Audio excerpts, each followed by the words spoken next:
start looking for something, and I promised you once you start looking for you will never be able to stop seeing it. Everywhere you go. When was the last time you walked into a restaurant and saw an entire table of friends on their phones, or a couple of the people on the streets? Or maybe even your family in the morning, each contained to be their own world, nearly unaware of the reality around them. If the majority of human interaction is non-verbal, what would happen if you removed everything but that small remainder for over a decade? As it turns out, that's the very experiment that we're living in today. I remember when I was growing up way back in the day. A prehistoric time before everyone had a cell phone and computers were named after the year they were made in. Okay, I'm not quite a dinosaur yet, but I grew up in a unique time, where half of my childhood was without the major technology and platforms that seem to rule parts of our lives today. I remember from the earlier half of my childhood, life seemed different, especially human interaction. If you wanted to talk with someone, you had no other option but to physically go out and find them and spend uninterrupted time with them in the same room, and you were there. There was nothing pulling your attention away, nothing in the back of your mind reminding you that there are hundreds of other people sharing information you might be missing out on. The degree of presence. That degree of presence, practiced day in and day out, created a different richness to human interaction with intricacies and nuances that seems to be slowly and gradually lost. Further we progress into this new age of technological advancement, I don't think that anyone's denying that social media as well as instant communication is extremely addictive. And its addiction falls right within the same symptoms as substance abuse. But what we don't quite know yet is how this addiction over time changes not only our behaviors through hacking our positive reinforcement centers of our brain, but how over time it changes our perception of reality itself. When we first embarked upon the social media experiment, we had far more in-person interactions under our belt than we did interactions online.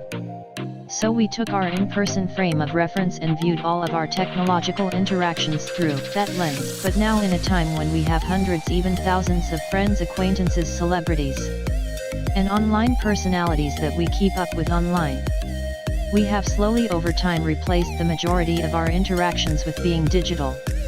How much do we now via our in-person interactions? Through our new digital lens, as a prominent example, you can look at our growingly polarized political discourse in modern times, and you see that we've already started to see the symptoms of very binary interpretation of human interaction. It's also worrisome to think that our upcoming generation's digital presence may end up being more important than their in-person presence. So how do we stop all of this from happening? Is the answer to shut it all down? Just pull the plug on big tech? I don't think that it is. The truth is we've opened Pandora's box, and this is the reality that we're now faced with.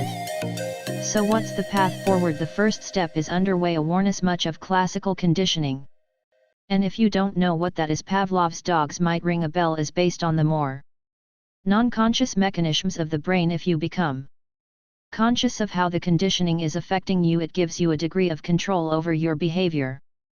Beyond that, it's important to maintain that balance of in-person and digital interaction. You want the lens that you view the world from to be a full 100 of human communication, body language, emotion, facial expression, nuanced tonality. It's what we were designed to do.